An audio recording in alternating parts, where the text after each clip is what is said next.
নামটা দেওয়ার ব্যাপারে গুরু মহারাজ যে কতজনের কাছে শুনেছেন, কত মহারাজের কাছে শুনেছেন, কিন্তু গুরু মহারাজ বলছেন নিতাই থাকতে হবে।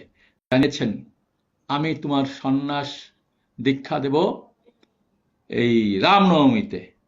আমি তো অবাক হয়ে গেছি যে এই কি হলো, কি, আমি তো কিছু বুঝতে পারছি না। আমি তো গুরু মহারাজ, আমি কি বলবো, তুমি কি চাও?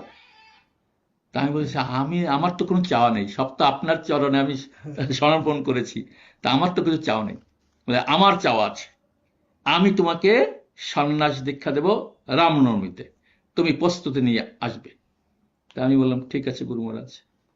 তা গুরু মহারাজ আমাকে বললেন তোমার কি অভিলাষ আছে মনের? তা আমি বলছি আমার অভিলাষ তো আমি সবকিছু আপনাকে দিয়েছি, আমার আর কোনো অভিলাষ নেই, আপনি যা বলেন তাই হবে।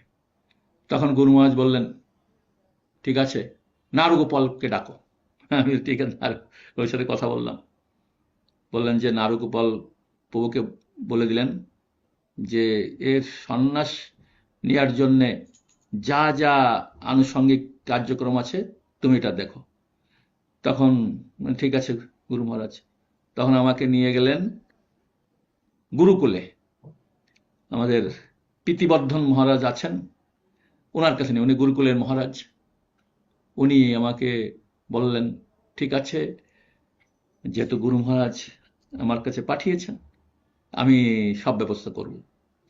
তা উনি এমনভাবে সুন্দরভাবে সব ব্যবস্থা করলেন, উনি নিজে যে গঙ্গার ঘাটে কোথায় আমি আমার মস্তক মুন্ডন হবে, এবং উনি বললেন মস্তক মুন্ডন হবে নাপিত দিয়ে, এই ব্রহ্মচারী দিয়ে হবে না কিন্তু। তা গুরুমাজ আমাকে একদিন বলেছিলেন মস্তক মুন্ডন করতে হয় নাপিত দিয়ে, এবং নাপিতকে পূজা করতে হয়, আমাকে নাপিতকে সম্মান করতে হবে। তারপরে আমাদের ছিল গৌরব স্বামী গুরু মহারাজ বলছেন চারুচন্দ্র কাকে কাকে দিয়ে শেভ করাবা?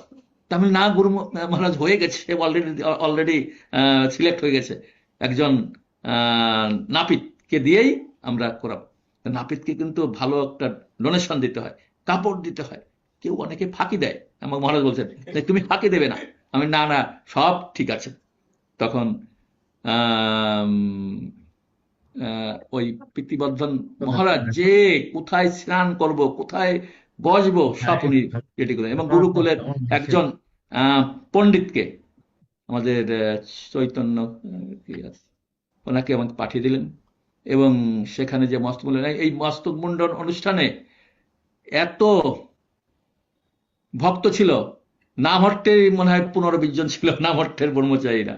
আর তোর বাংলাদেশ থেকে এত ব্রহ্মচারী এসেছে, গৃহস্থরা এসেছে, তা প্রায় 250 ভক্ত হয়ে গেছে।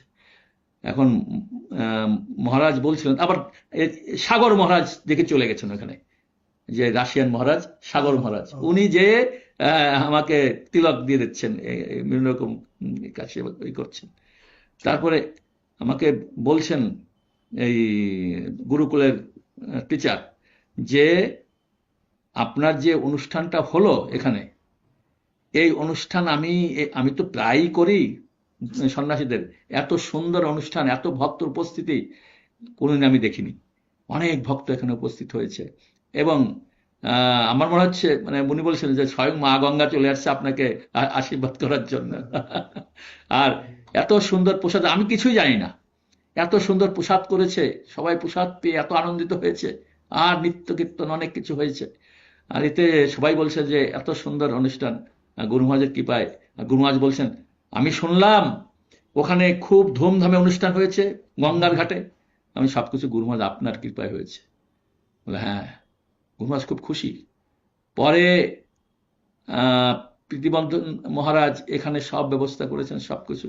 গুরু মহারাজ বলছেন যে আমি খুব খুশি হয়েছি, সব অ্যারেঞ্জমেন্টে সুন্দর হয়েছে। এবং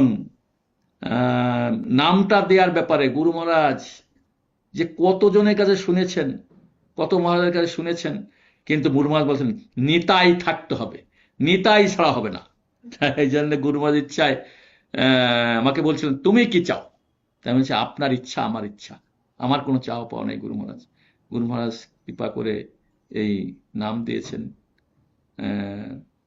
ভক্তিময় নিতাই স্বামী। আমি খুব খুশি, হয়তো আপনারা সবাই শুনে খুশি হয়েছেন। তা গুরু মহারাজের কৃপায় আমি আছি, কারণ